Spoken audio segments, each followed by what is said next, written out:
At what point do you stop putting yourselves in situations where you are constantly embarrassed? You are constantly the one with egg in your face. You are constantly literally just messing up everything. This club, they have a disease. They have a disease. They have a fetish when it comes to embarrassment, capitulation, being laughing stocks. And this goes from top to bottom. This isn't just on the players. I said today on the Big Six, I need 3 points. Don't care how you get it. I need 3 points. Chelsea, yeah, they're a better side than us, but they're beatable. And you saw moments in this game to indicate why they're beatable. But then you also saw moments in this game, which is understandably why I was frustrated. Even at 2-0, I was on edge. And I will always be on edge because 2-0 is not a safe scoreline with this team. Not with the way we play, not with some of the players that we have to rely upon, right? It's never safe. To lose this game at home, 2-0 up against our bitter rivals, it is absolutely disgusting. 7 losses from our opening 15 Premier League games. That is an absolute shambles. That is disgraceful. It is disgraceful. There's no other way to put it. It is unacceptable. It's unacceptable. I'm trying to scroll through the teams that have lost less games than us. And it starts getting spooky. We have lost more games than Newcastle. We have lost more games than Man United. Ha? Man United, the laughing stocks? Ha ha ha ha. We've lost more games than Man United. We've lost more games than Everton. We've lost more games than Crystal Palace. We've lost more games than I'm trying to think here. Fulham. We've lost more games than Brentford. We've lost more games than Bournemouth. We've lost more games than Brighton. There's no excuse for this. There's no excuse for Tottenham Hotspur losing the amount of games that we've lost. Don't talk to me about injury. Don't talk to me about XG. Don't talk to me about any of these things. This club is rotten. They are rotten, and it doesn't make sense. Because you have the bones of a team that has some potential. You have some good players. You have an infrastructure that makes you money. Why do we choose to put ourselves through mediocrity? Why do we do it to ourselves? Why? Why do we choose to equip ourselves with players that we know aren't capable of stepping in when we need them most? Why do we shortchange ourselves in critical positions? Why do we set up in such a way that makes it easy for the opposition to get at us? Why do players get on this football pitch and play beneath their level? Players that we're meant to rely upon. Why does this happen to Tottenham all the time? I'm just sick of it. I'm so frustrated as a Spurs fan. I'm so frustrated at everything. It's all a mess. It's all a mess. And all the noise is going to come out. Oh, Ange Postecoglou, it's time to sack Ange Postecoglou. I'll say this again, just so people are clear. I don't want the manager sacked, right? I don't want him sacked, still. But if he did get sacked, I'm at peace with it. Why? Because he is performing so bad in his individual remit as a coach, yeah, that at this point, if the club did sack you, it would be justified. Because when managers have performed to this extent, when managers have underperformed to this extent at Spurs, it's typically resulted in them losing their job. It happened with Jose, who was terrible at Tottenham. It happened with Conte, who was absolutely diabolical in his second season at Tottenham. It happened with Nuno, who was absolutely shocking, right? It happens, right? Ange Postecoglou has been in this job longer than these guys. And the form in 2024 has been atrocious. But the reason why I'm still saying I want to keep him is because I, right now, see an uplift if he was to get sacked and Spurs go out and sign a better manager. I can see some uplift, but I can see that same manager who gives us the momentary uplift being lumbered in to the vicious cycle that is Tottenham Hotspur, because it does not solve the real issue. It doesn't solve the real issue for me. I've seen enough now. I've had enough. I've actually had enough. So again, if there are Spurs fans watching this and you think he does deserve to be sacked, absolutely, I can understand your point. I think you're perfectly justified in calling for the manager's head because in his remit as a coach, he's not performed to the standard that he should be with this squad. And we know this isn't a swashbuckling squad, but it's a better squad than Bournemouth. It's a better squad than Fulham. It's a better squad than Brentford. It's a better squad than Brighton. It's on equal footing with Aston Villa, if not better. Yeah? It's a better squad than Forest. I forgot if I mentioned Forest. This is a squad that's meant to be competing for top four. We know, man for man, this squad isn't better than Chelsea, Liverpool's, Arsenal's, or City's. But it's meant to be competing. However, it makes it difficult to compete when you look at the options that we were bringing on today. Brennan Johnson goes down. Brennan Johnson, who's a starter at Spurs, that's another one. But fair enough to him. He actually did his part in the first half today. I say that loosely, but he got his assist. But I have my own thoughts on even a player of Brennan Johnson's caliber even starting for Tottenham. That's a problem in itself. But he goes down injured, and we're bringing on Timo Werner.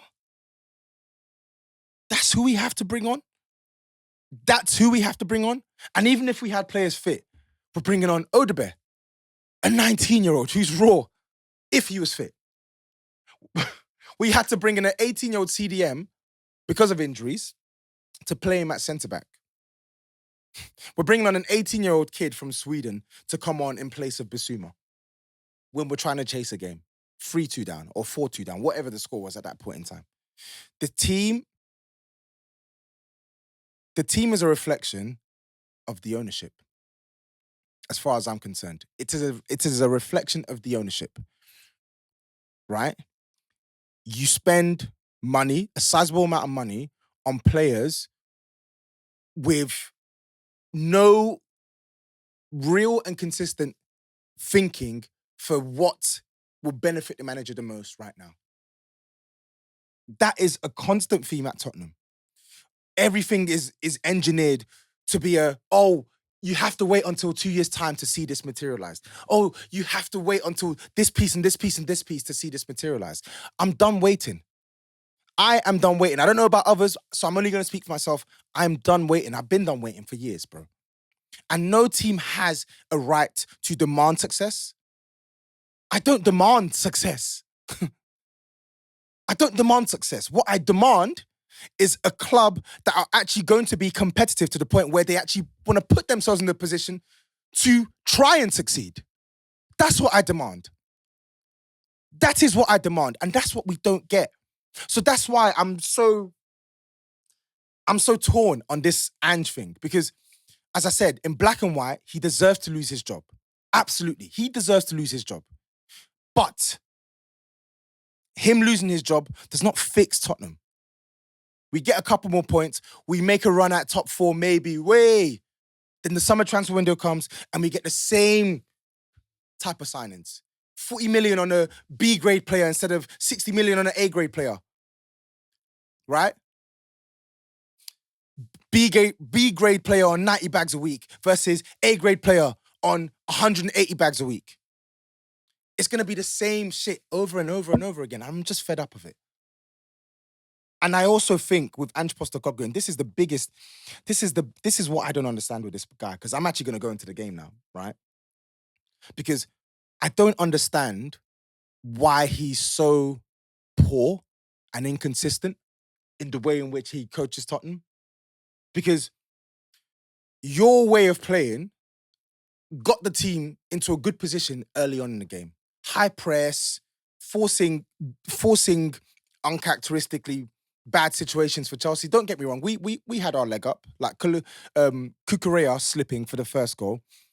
Like, that's good. You have the players in those positions to pounce because you're trying to commit more bodies forward. There's positives. You look at the goals scored, etc., some of the big results that we've had. There's some positives. But this guy has completely eroded any sort of positive with the negatives. I looked at a team today who are so irresponsible defensively. I look at a team who literally have to score about 4 goals to seal a game of football, right? And I look at a team who struggle to control games of football, right? And I look at a team who don't know how to consistently swing momentum back in their favor when it comes to managing games of football. And all four of those things are hallmarks of an Ange Postecoglou Ange Postecoglou team. And that is problematic. That is problematic. I look at this game today, right? At 2-0 up, I wasn't safe. I wasn't happy. I wasn't celebrating. I didn't think the game was done because we were still open. I can sit here and say we created all these chances. We did. We created a lot of chances today that we should have buried.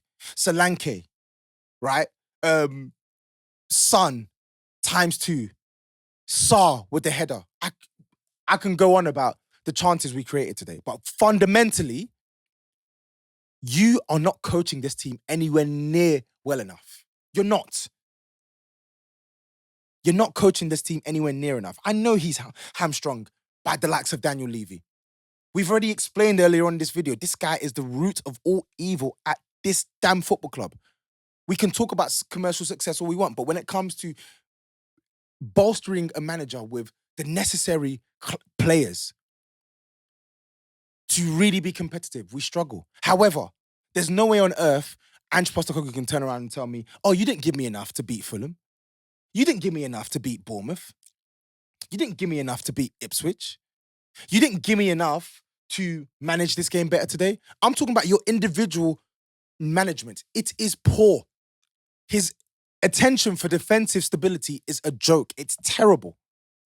And I'm going to touch on players afterwards, but I'm talking about the manager now.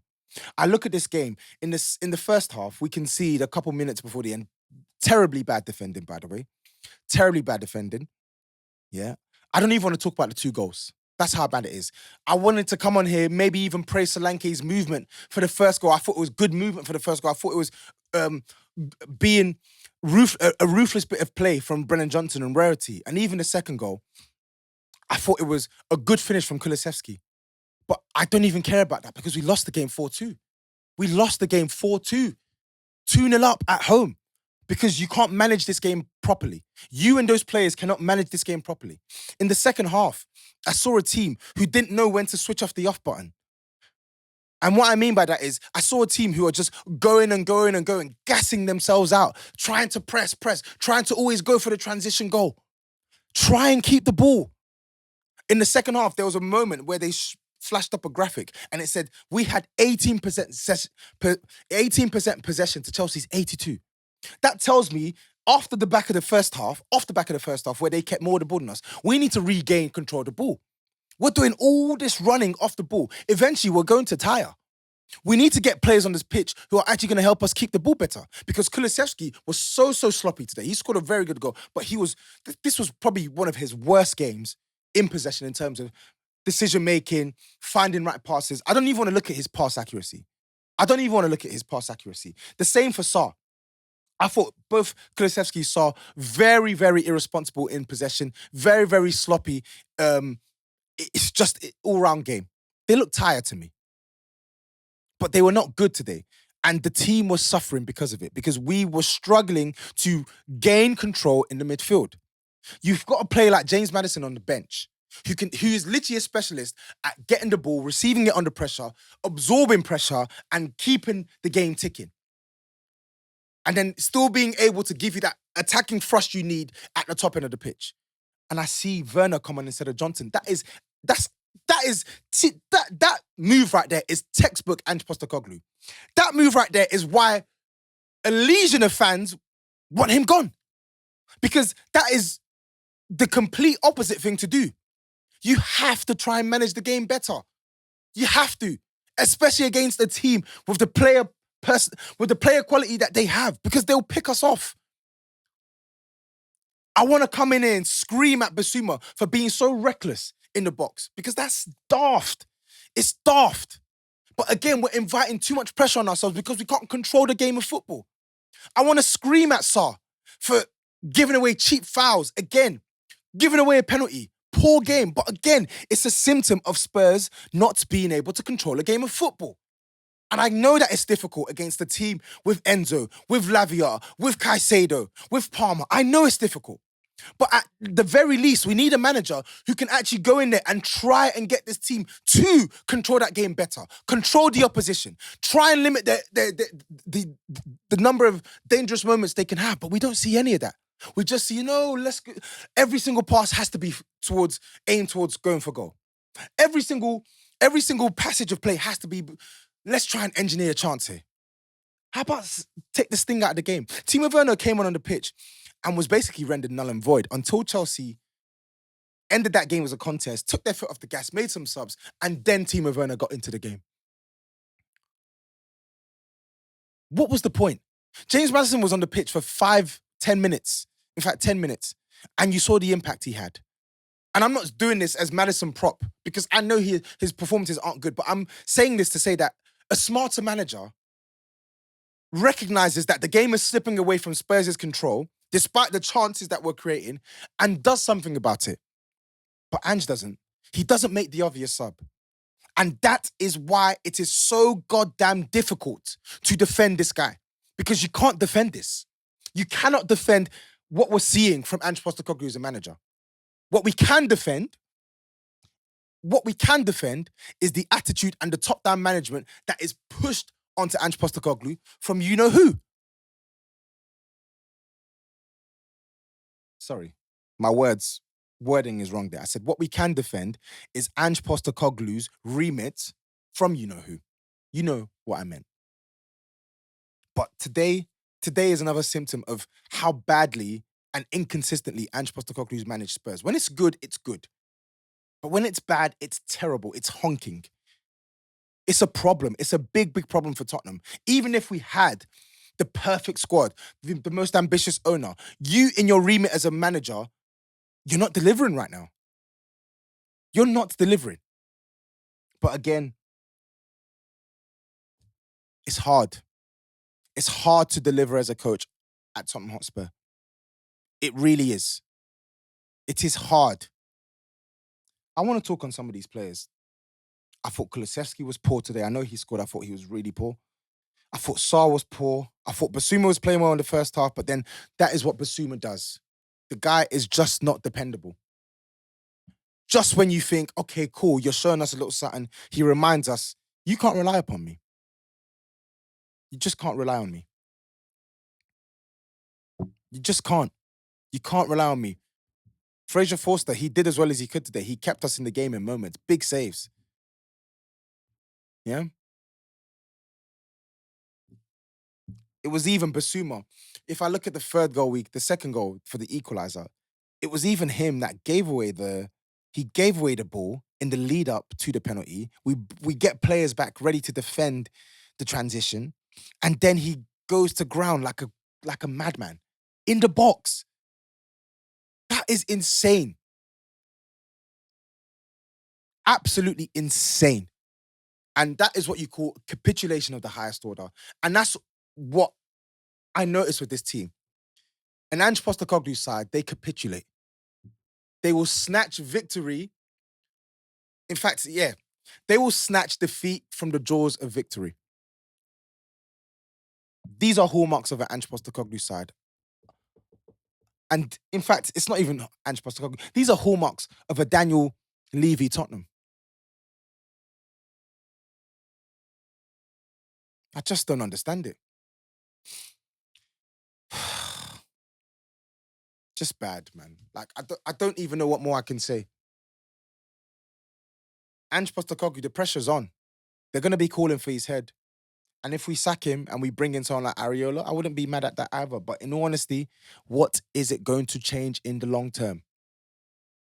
This isn't the defense of Ange Postecoglou, trust me. This is just me trying to recognize that, it doesn't matter. It does not matter. The guy with the glasses in his posh little seat in the West Stand, he's going to be unfazed. He'll sack another manager. He'll bring another manager in, another manager that some will like, some will dislike, and then he'll just shortchange that manager next summer. We've been down this roller coaster many, many times, and I'm just sick of it. I'm just sick of it. Losing to Chelsea at home. It is a disgrace. 7 wins in 9 they've played at the stadium. 9 games they've played at the stadium, they've won 7 times. Ange Postecoglou has seen Chelsea hit us for 4, 2 seasons on the trot. These players, some of these players played in that fixture last season. Where's your professional pride? Basuma, where's your pride? Where's your pride? It's a joke, man. Solanke in the second half as well. After good poaching in the first half, I didn't think he played well. I'm struggling to even come out here and praise players because it's hard to do so after such a disgraceful defeat. It's a joke. That's it, man. Put the club on ice, man. The club's cooked. We will never ever prosper with this ownership. But I don't want the ownership to be a distraction from how bad Ange Postecoglou has managed this club in the calendar year of 2024 and how bad some of these players are when it comes to giving us consistency. It is all a mess. You can't just isolate one thing. It's all a mess.